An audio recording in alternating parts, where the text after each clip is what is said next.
Good morning, Mobile, and all of our friends along the Gulf Coast. We are super excited that you decided to join back in with us again today on our Echo Stop Live podcast.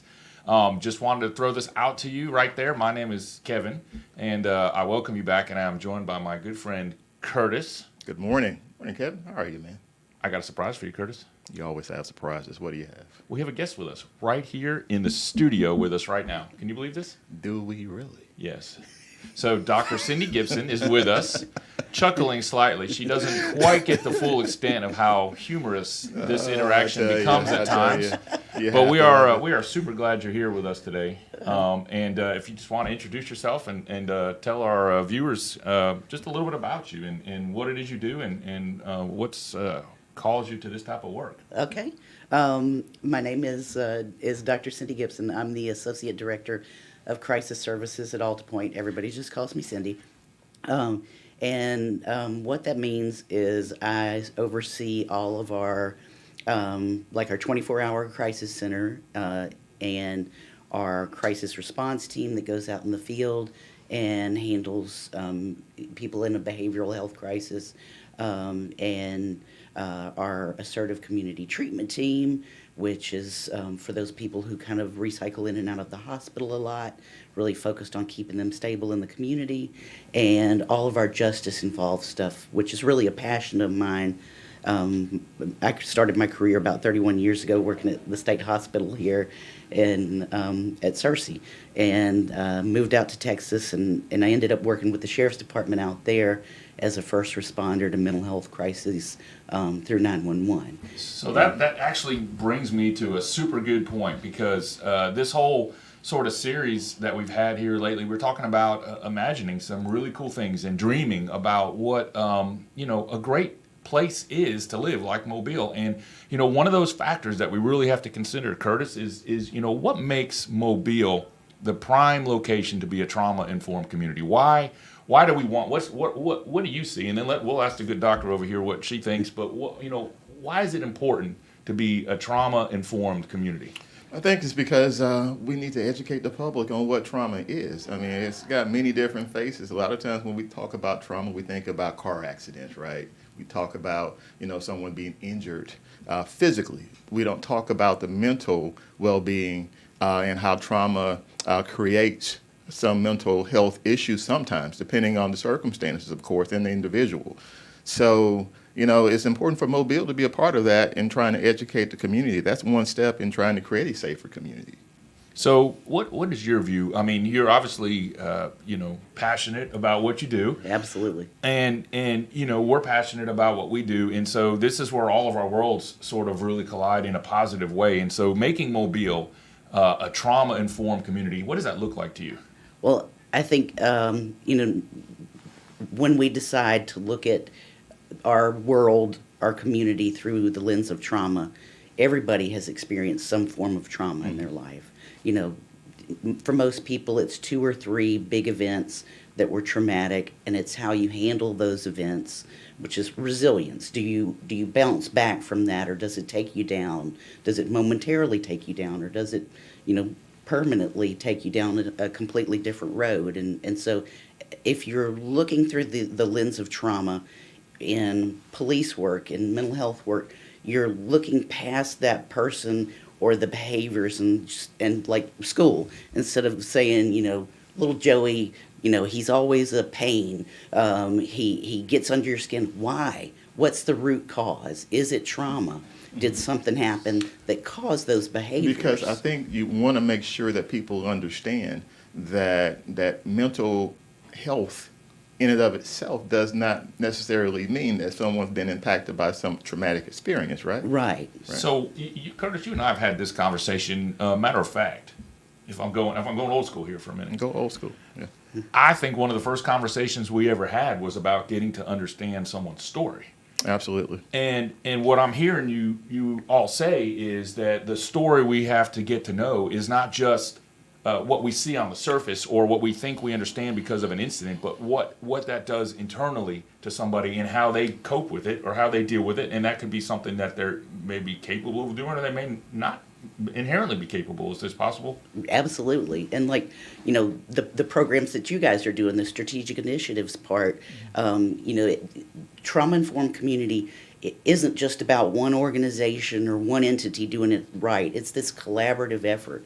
And that's the great thing about Project Thrive. I mean, it brings together all of these people from different organizations who are being mindful of people's trauma in everyday practices. So you got emergency room physicians and school teachers and faith-based leaders and police and mental health and everybody looking at our community as a whole in terms of how trauma has affected our community.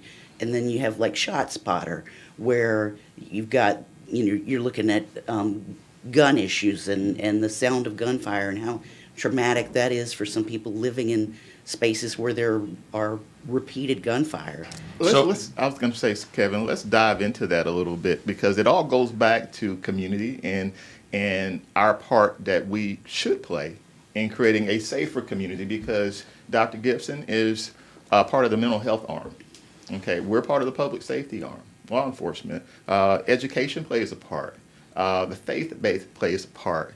The lay citizen, should I dare say lay, because they're not lay citizens, but they have jobs, they have professions. They are stakeholders also in creating a safer community. But, I think people need to understand the different parts of safety and those who play a part in creating a safer community, what those people's jobs are or is, so that they get a better understanding of some of the dynamics at play. And I think you and I were thinking the same exact thing because you literally explained the answer to the question I was almost going to ask you, which is, we always talk about this holistic approach. And so what we're talking about today is that, being a trauma-informed community is one facet of this holistic approach. And then you listed the services and you mentioned community, which is super cool because we want interaction with our community. And so I think I'm going to take this opportunity to say that if you have a question, if you want to email us, echostoplive@gmail.com is a great way to do it. We'll certainly try to get at least one question read and answered in every show. That's echostoplive@gmail.com. But what we're talking about, honestly, is this holistic approach. And so Absolutely. we have an opportunity to ask you some really cool questions today because we're talking about individuals that collectively really represent a lot of what we're talking about. So how does trauma, here's an interesting question real quick for you is, how does trauma affect an individual's ability to process hope? Like if there's a way out of a problem, how do you see trauma affecting their ability to see past the incident so that they can have hope again and move on? That's a great question. It's a real good question, Kevin. I think, despite the fact that there may be a little bit of I don't want to say I dare say trauma, but I do have to. That was traumatic. That was joke. I do believe that. Humor to me, and honestly, and we're not going into it. This is a form of dealing with it, and sometimes we laugh at things that they seem humorous, but when you really sit and look into it, I mean, everybody has an inherent gift of hope. And they should have a right to have that hope to take them to the next step. And if trauma is really something that slows that down, then what encouragement do we have as far as some of the things that are out there for individuals? So the first kind of part of that was about hope. And I think if you have, like, picture this, you've got a child who lives in an area where there is repeated gunshots, repeated gun violence. That is traumatic. They then go to school. They can't stay awake. They start to have behavioral issues. And it becomes this ripple effect. Their health starts to go downhill. Then they start to accept that violence is normal. Right. And then it becomes a part of who they are, and it gets perpetuated generationally.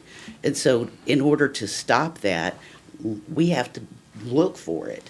And, school teachers, friends, family, we have to be not just a trauma-informed community, but a resiliency-focused community. So what happens, I'm sorry, Kevin, I just got to ask this quick question, Dr. Gipson. What happens when we don't address it when we see it?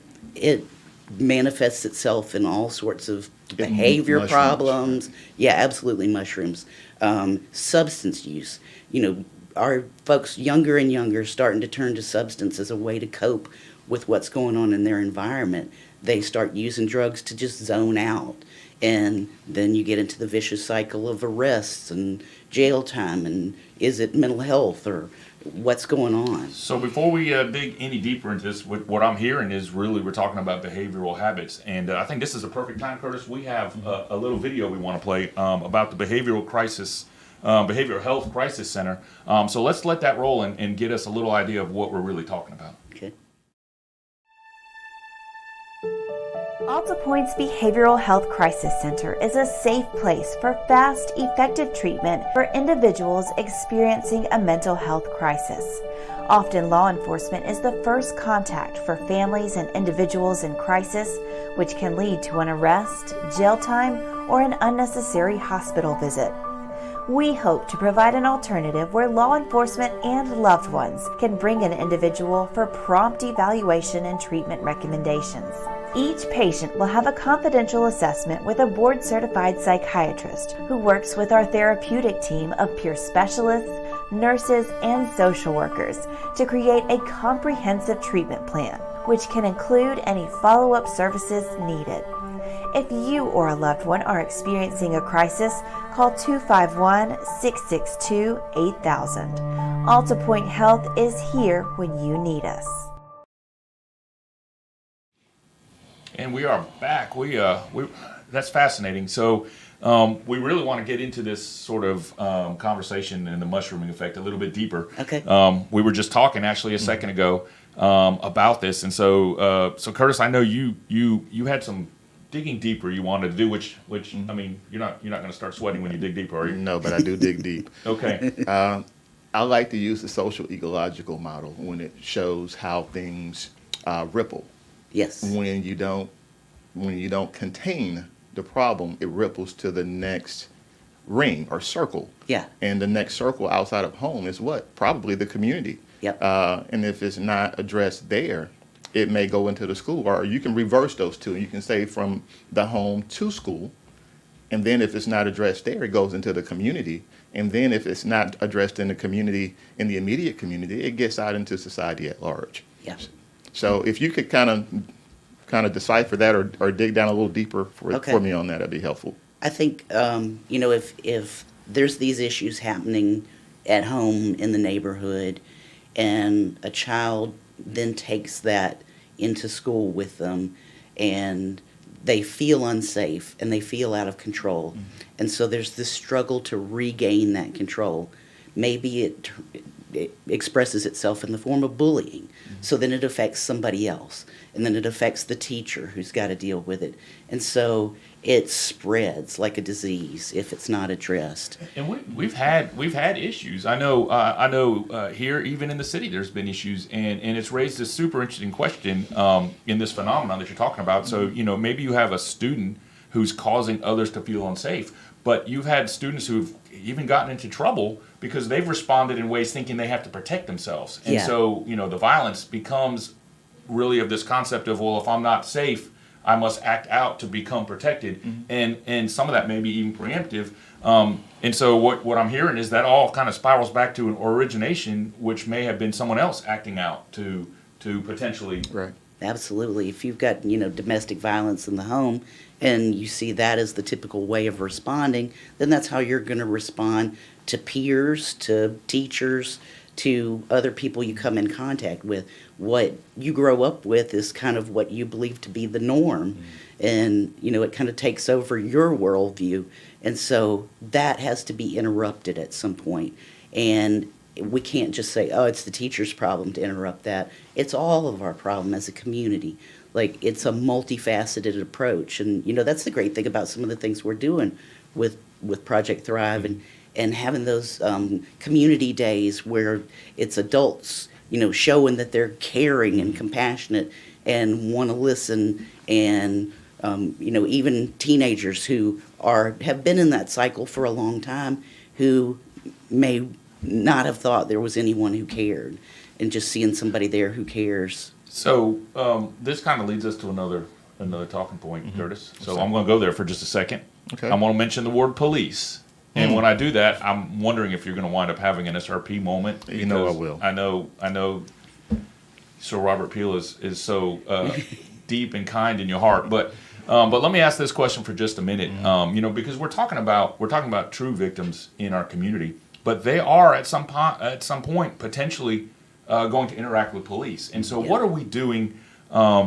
We'll talk about that, and this actually leads me straight in, because we just actually received a question from Taylor and Sims, who is asking this question, and she wants to know, what type of training do MPD officers receive, and how to handle encounters with individuals who are dealing from trauma or from mental health situations, and is this something that's sort of standardized across the U.S.? I know that's a lot of questions in one there, but it really it leads back to where we want to talk about today, because we're talking about, is it important to train officers? Absolutely. So let's answer Taylor's question for a minute, but is it important to train officers, and how do you know, or do we know how we're training our officers here in Mobile? Yeah, I mean, that's a great question. Thanks for the question, Taylor.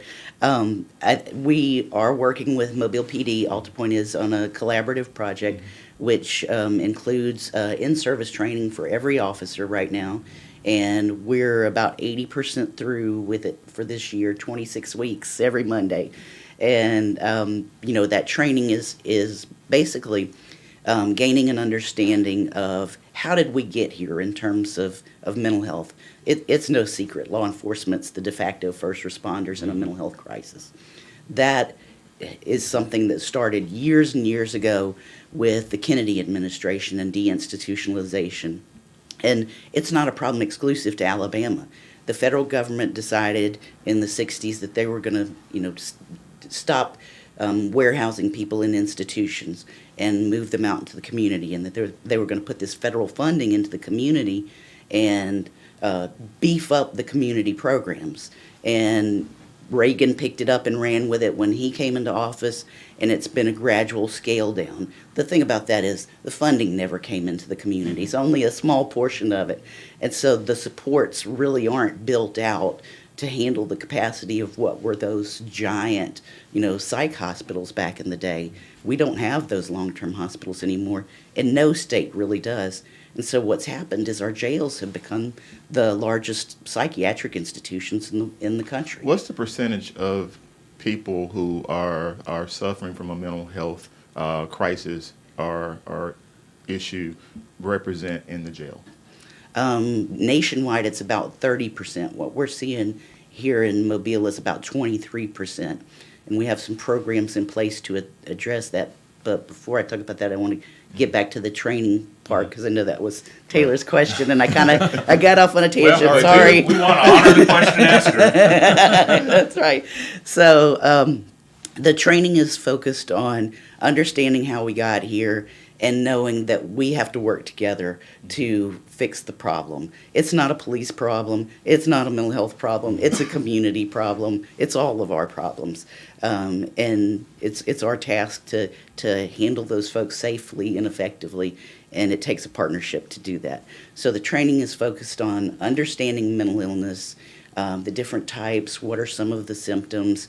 We even go into an explanation of autism spectrum disorder, because law enforcement are seeing that more and more. Intellectual disabilities, how to handle that. And de-escalation techniques, how to talk to somebody in a way that is different from, when you arrive on a scene as an officer, you're taught to, have a commanding presence and issue commands, and, they should respect you. And that's not always how a mentally ill or person with autism can respond, because they're responding to voices in their own head that you can't hear, and it's hard for them to focus sometimes. So we teach officers how to get in there and really have that conversation with them and find out what's going on, and then what are the options for diversion from jail, like the Behavioral Health Crisis Center. You know, these are not new problems, right? These are Not at problems all. that have always existed. We just didn't have the knowledge or understanding of the problem. Yeah. Yeah. So, I guess the $1 million question, Curtis, how much money you got in your pocket today? You don't want to know, man. You don't. Well, I got $1 million question. And what I want to know is we're talking about how we see things through essentially a filter of trauma in a Right. patient, right? And so does that affect our perception? Absolutely. So this comes back to the original conversation that we had on our very first podcast episode, where we decided, after looking at the numbers, that our issue was more than violence, was a perception issue. People feeling unsafe, and they're Yes. going to behave a certain way because they feel unsafe. So if trauma affects perception, $1 million question, Curtis. You know, we have to treat the trauma issue at the same time we're treating all other gun violence issues with this holistic approach. Wouldn't you agree? Absolutely. We have to. That's why we build partnerships and collaborations, because I always say law enforcement does not have to carry every tool that society dictates that we need to have. We have to develop relationships with partners in the community that actually have those tools and have them assist us in addressing those issues that oftentimes we are the first ones to come across. So, first ones to come across kind of sounds like we're saying first responders to a situation. Yep. So let's talk about that. We have a mental health co-response team here in the city of Mobile, don't we? We do, with the help of Dr. Gipson and AltaPointe, and we have built a mental health co-response that we've seen in operation a little bit, and we've seen success from that. I'll let Dr. Gipson kind of speak just gradually about it a little bit if she chooses to. She may not want to, but if she does, I'll let her do it. But the reality is that we are one of, and you correct me, one of 5 cities in the state of Alabama Yes. that stood up a crisis center, or in the process of standing up a crisis center. We have, and the goal is to improve outcomes in the delivery of services in our community as it relates to folks who are suffering from mental health deficits or issues, so that they're not diverted to jails, if at all possible, and to direct them to the crisis center where they can actually receive services. That's right. So the purpose of the co-response and the training component is really to get officers to think outside the box and think, you know, you got to do something in situations. You get called out there, and most of the time it's family calling and saying that this person's, you know, doing such things, and you know, law enforcement is probably not the best response unless there's a crime being committed. And so having co-response where a clinician can go out with an officer and see what's going on, assess that person, see if they need to come in, and even officers who don't have a clinician with them can make the choice in an instance where there's no victim. So, like, you know, criminal mischief, or lots of times officers go out on a complaint where there's no crime that's been committed. And, you know, I know families of individuals with mental illness get frustrated because they're like, I called the police, but they can't do anything. Well, there's no crime. But the co-response portion, we can do something. The clinician's right there. They may already know this person, and they can say, hey, can you come in with me to the Behavioral Health Crisis Center? It's just 23 hours, maybe a little bit longer, depending on how things go. But you're going to see a doctor. You're going to get back on your meds.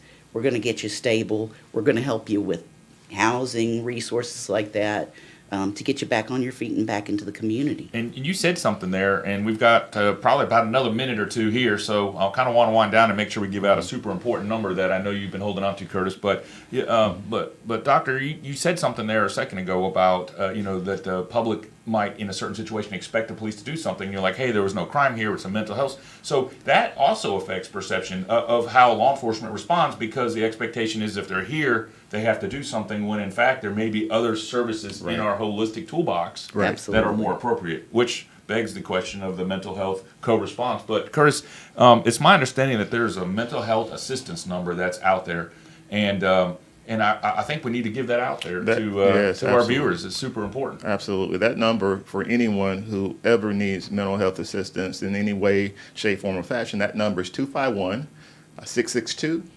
8000. I'll repeat that number, 251 662 8000. Now, this is a great idea, and I think broadcasting that number is super important as we really want to reach into the community. We do also have a tip line. It should always be on the bottom of our screen when we're talking. That's 844-251-0644, not to be confused with the other number that you just read, Curtis. So our tip line is if you've got something that you want to report anonymously to law enforcement. We've got hundreds of tips since we've been doing it. It's working great. But since today's mental health is the topic of our discussion, certainly 251-662-8000. Call that number if you need assistance, and hopefully you'll be speaking to people who are as generous, as kind-hearted, and care as much about people as you do, Dr. Gipson. We're so glad that you were able to visit with us for just a short while. I know Curtis has a lot more questions, so I'm gonna extend an offer for you to come back at some point. I would Okay. love for you to come and sit with us again. I know the amount of time we have is never truly enough to get through all of the important issues. We thank our viewers and our guests for sending in the questions. We appreciate Taylor for her question. It tied right into our message today. But what we really want to say is join in. If you enjoyed this conversation and if you want to really see what you can do to interact not just with law enforcement, but with the entire city, and what you can do as a citizen within our community to make this place the safe and beautiful place it is, not just here in Mobile, but all across the Gulf Coast. We encourage you to tune in every Friday at 8:30, and we look forward to talking to you then. Until we meet next time, be safe and enjoy yourselves, and we hope you put some thought into our conversation today. Thank you for joining.